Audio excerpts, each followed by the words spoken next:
The past 2 weeks, I've been served heaping servings of humble pie. Stay tuned as I explain.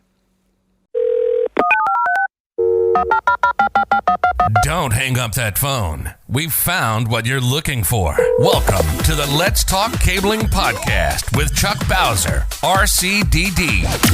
Well, seeing how we're pulling Category 6A, the most powerful twisted pair in the world, you got to ask yourself this one question. Did I pull 295 or 300 feet? Well, do you feel lucky? Do you, punk? In this podcast, you'll learn the differences between a 66 and 110 punch tool, the proper way to install a support cable, along with testing and certifying the cable. What exactly does RCDD stand for? Registered Communications Distribution Designer. Just the expert you need to ensure your cable plant performs exactly as designed. The elite professional, knowledgeable, and experienced in leading-edge ICT design principles. So join us as we talk about the ever-changing world of telecommunications. From ISP to OSP, from copper to fiber, design to installation. Now, send the new guy to the truck for a bucket of dial tone and the cable stretchers, while you listen to an informative program on telecommunications. Welcome to the show where we tackle the tough questions that are submitted by installers, project managers, estimators, IT personnel, and even customers. On this show, we connect at the human level so we can connect the world. If you're watching this podcast on YouTube and you like the content, would you mind hitting the subscribe button and the bell button to be notified when new shows are being published? That way you won't miss out on the latest, greatest episode. If you're listening to this podcast on iTunes, Stitcher, or some other podcast platform, because we're on all of them, would you mind consider leaving us a rating? Hopefully a 5-star rating. If it's not a 5-star rating, email me. Tell me what I can do to better. Both of these steps will help us take on those nasty algorithms so more people can hear this message, so we can impact more lives and get more people interested and better in the ICT industry. And also, don't forget our After Hours series broadcast on LinkedIn and YouTube at 6 p.m. on Thursday nights, where you can submit your questions to be answered by your favorite RCDD, me. And it's on LinkedIn and YouTube. But if you missed the broadcast, it's okay. It's recorded and put on the YouTube channel for later consumption. Also, make sure that you send your questions to questions@letstalkcabling.com. Speaking of the webpage, if you go to our webpage, letstalkcabling.com, you will find all of our recorded podcasts, vlogs, and articles. You can also sign up for our newsletter, and also as a way to help support the learning platform, you can support the channel via Patreon, Amazon links, or donations through PayPal. This service is free. It will always be free. Now, my first piece of humble pie came, as most of you, my audience, probably noticed over the last 7 to 10 days, a decrease in content. Sunday afternoon, a couple weeks back, I was rushed to the emergency room for what ended up being a 3-day ordeal as I was diagnosed with an 8-millimeter kidney stone and its subsequent removal.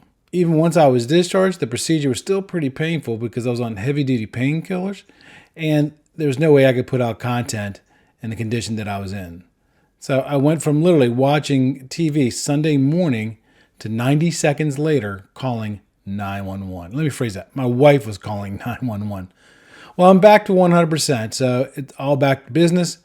And I want to say personally thank you to all of you who reached out to me to wish me a speedy recovery and pray for me. I was truly touched. I did do a post on LinkedIn, and over 2,000 people messaged me or saw that post to wish me a speedy recovery. It truly, truly touched me. My second piece of humble pie came a little bit later on. Right now, we're in the middle of an TDMM study group with about 20 to 22 people trying to move their ICT career along by getting their RCD certification.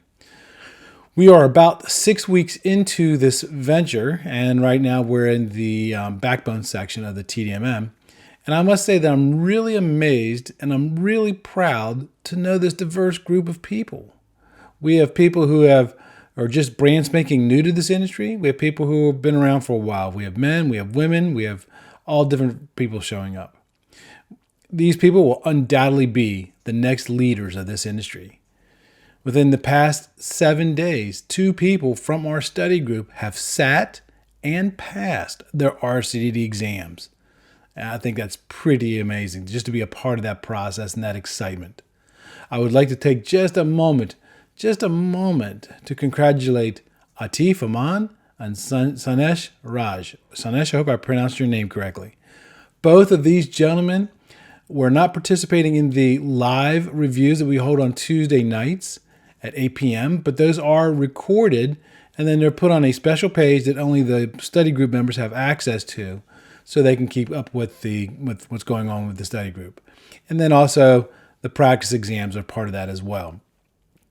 My final piece of humble pie comes as I realize that glaringly wrong about a subject.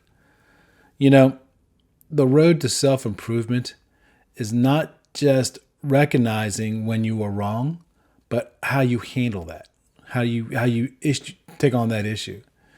But it's actually those next steps that make the difference between being average or excelling, right?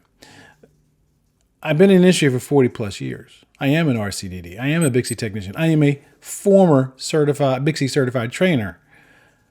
That doesn't mean I know everything. It doesn't mean I'm always right. But again, it's those next steps after you find out that you're wrong that's going to make the difference. See, if you've been a member of this audience for a very long time, or if you're one of my students, you've heard me say that there are 4 ways that a question can be actually answered. And those 4 ways are, number 1, it was the way that you were always taught. It was the way that it's always been done. Well, that might not be right. It just kind of all depends. It really does. The second way that you can answer is, how does the code book say that work should be done? Now, as we know, the code book is for safety, minimum quality of construction.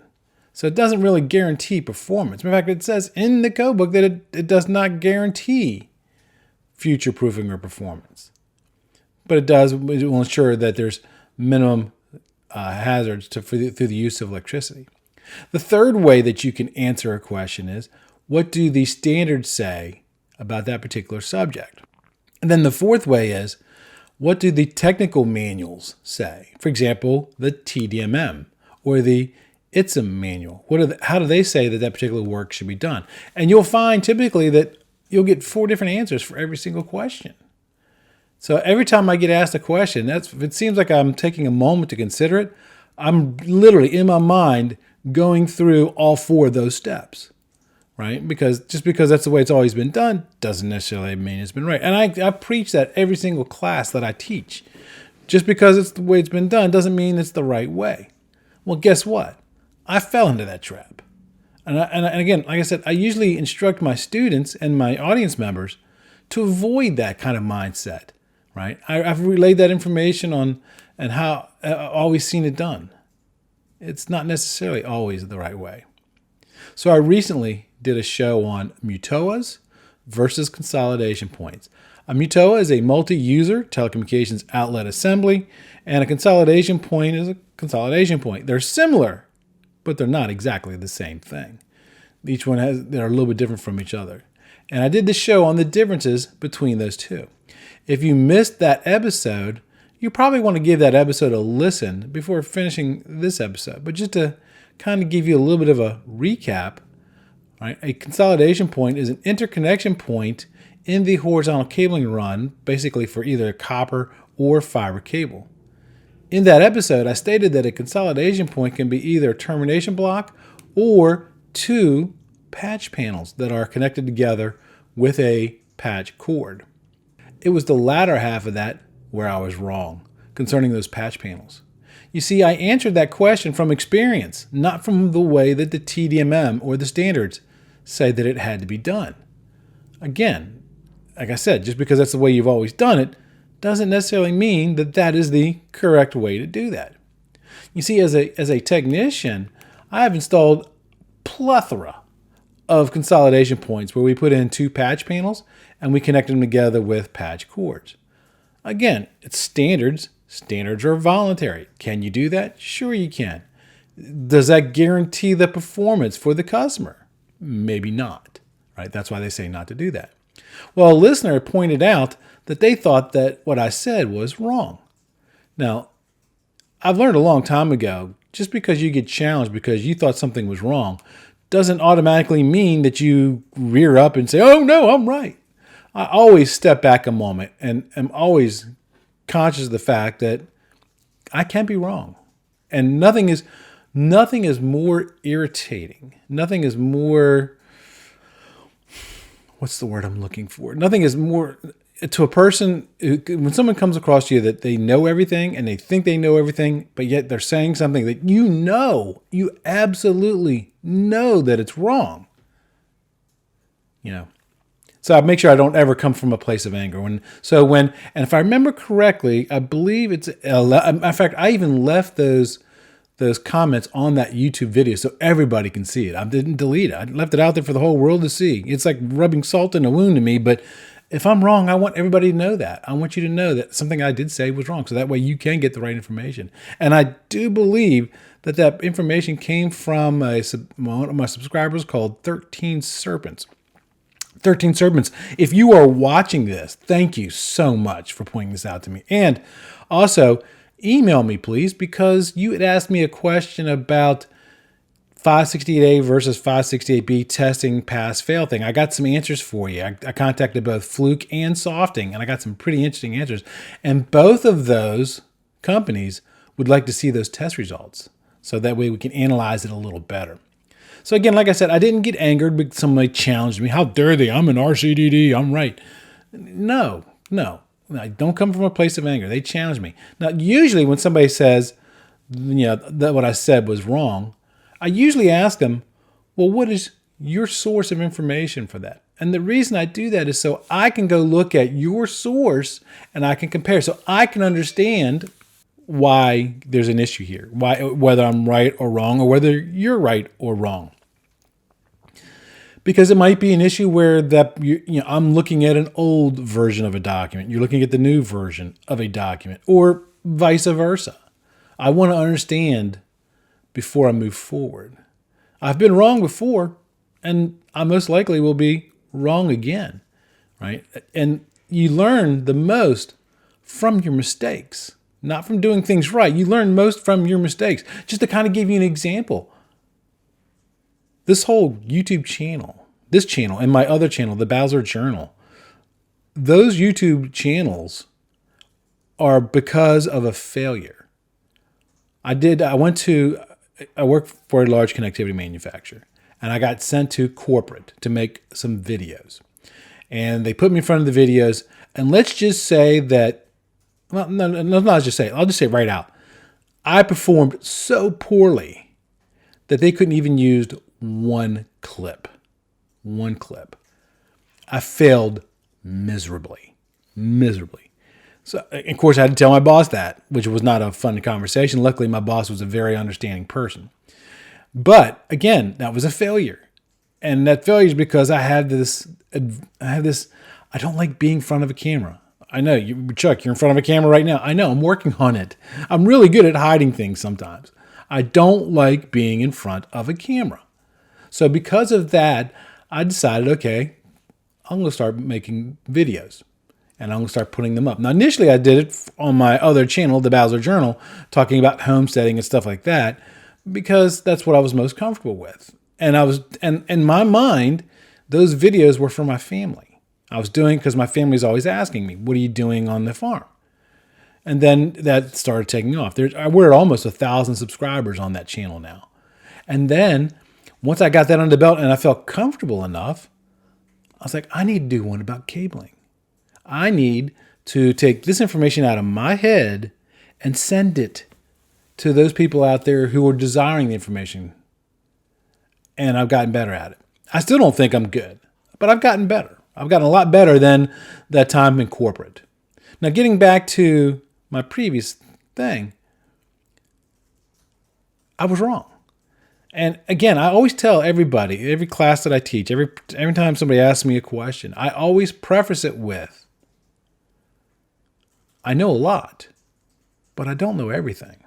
And what I mean by that is, when you look at the TDMM, the Telecom Distribution Methods Manual, there's over 2,000 pages in that book. 2,000 pages. If each page had 300 words on that page, then there's going to be 600,000 words in the TDMM. 600,000 words. Like I said, I am an RCDD, and I did read the TDMM, and I passed my test on the 8th edition, not the 14th edition. And as I'm reading through the 14th edition in our study group, we do 70 pages every week. And as I'm reading through it, some of the stuff I remember reading, some of the stuff, I look at that and I go, that can't be right. And then I go look at my old copy, my old 8th edition copy, and sure enough, it is in there. So there's no way you can remember all 2,000 words. I tell people quite often, being in the communications industry is like being in the automotive industry. What I mean by it is, in the automotive industry, are you a mechanic? Are you an auto painter? Are you the person who designs cars? Or are you the salesman who sells cars? Each one of those have certain expertises that help them. It's the same thing in the communications world. For example, I mentioned 13 serpents, and he asked me that question, and I've got the answer for him, but I want to give it to him before I give it out to the group. Maybe I might put that in my podcast, next podcast. His question during one of the after hours live sessions was, Chuck, and I'm paraphrasing here. These aren't his exact words, and I'm trying. Hopefully, I get this correct. He said that he had a cable that was terminated 568A, and it failed. He re-terminated to 568B, and then it passed.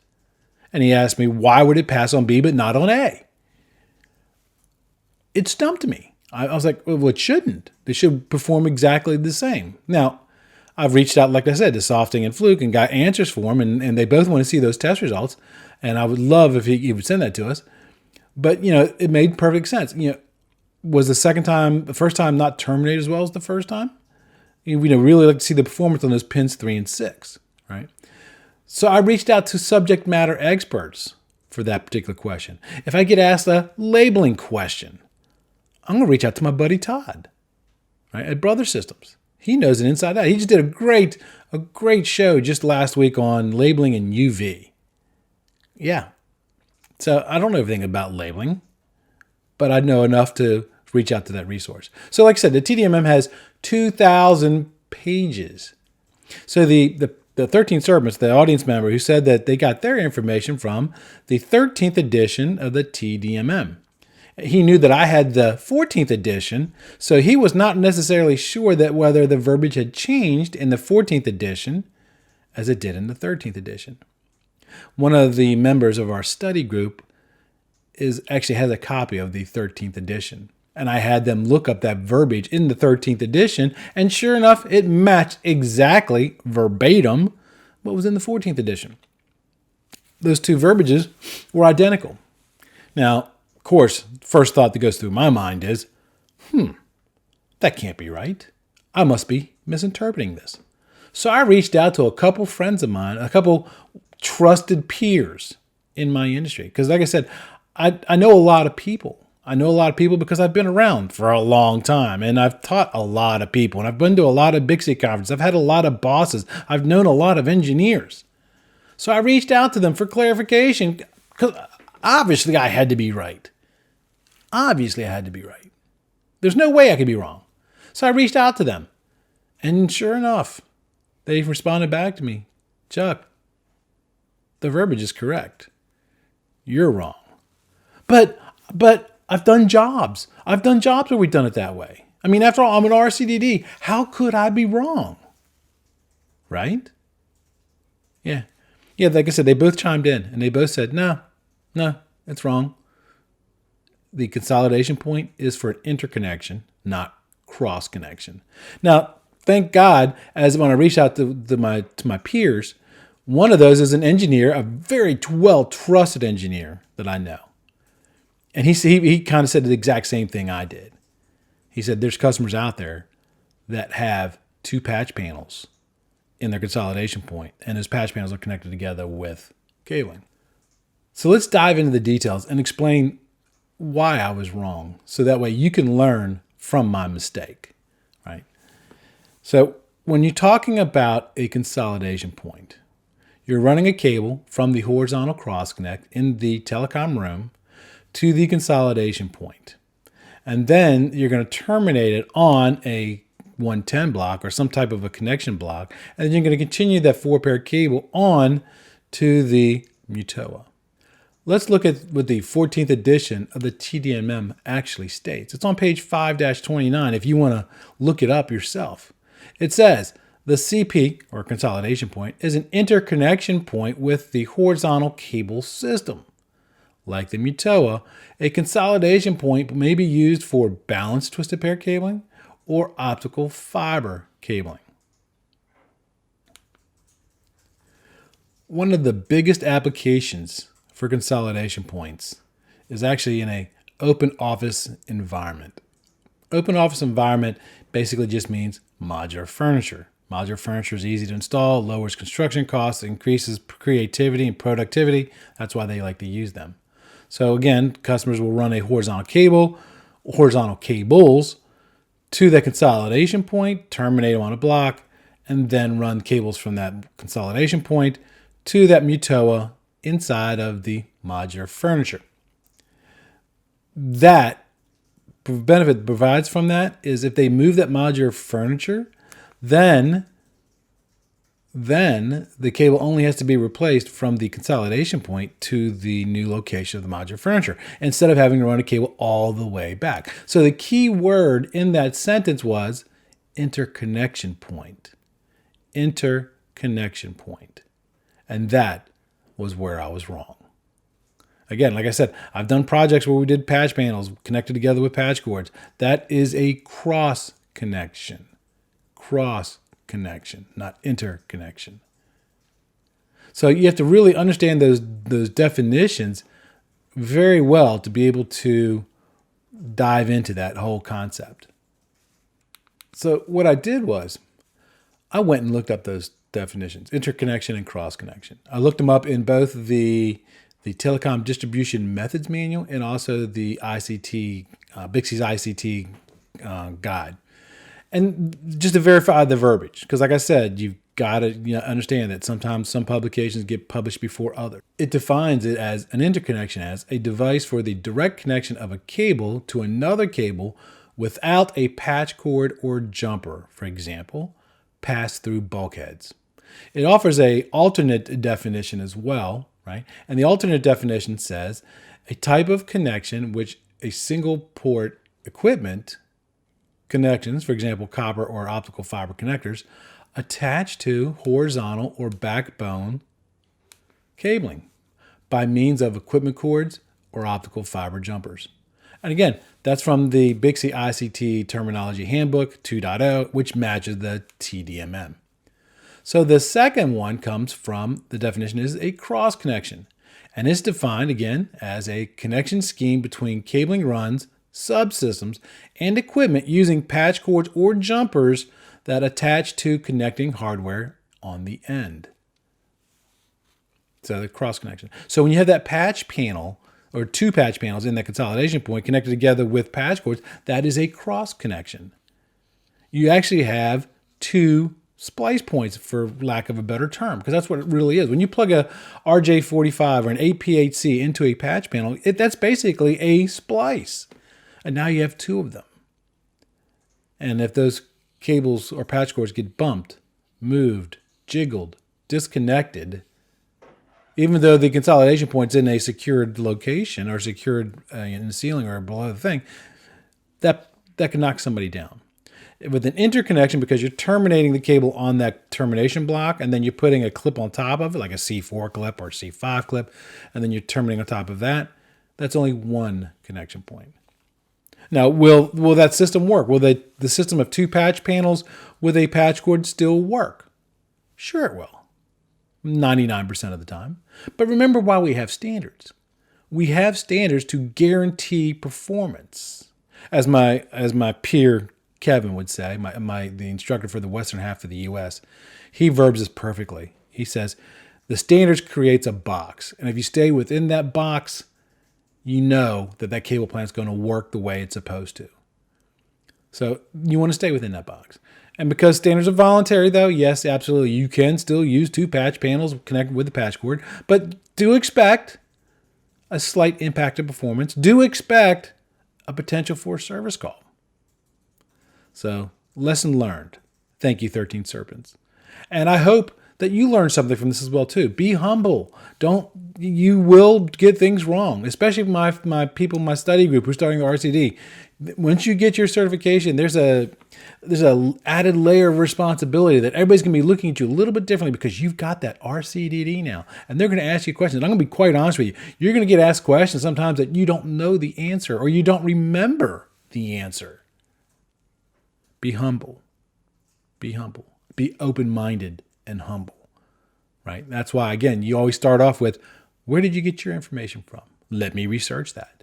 And then when you report back the truth. If you were wrong, like I am right now, if you're wrong, lay it out on the table for the world to see. Because that's a statement of character. It's okay to be wrong. It's what you do with being wrong that makes a difference. So I hope you enjoyed this show, and I certainly apologize for being wrong in that previous episode on that one thing, but I certainly learned from it as well. And again, and also from the other 2 pieces of humble pie that I had this week. So until next time, be safe. That's it for this episode of today's podcast. We hope you were able to learn something. Make sure to subscribe so you don't miss out on future content. Also, leave a rating so we can help even more people learn about telecommunications. Until next time, be safe.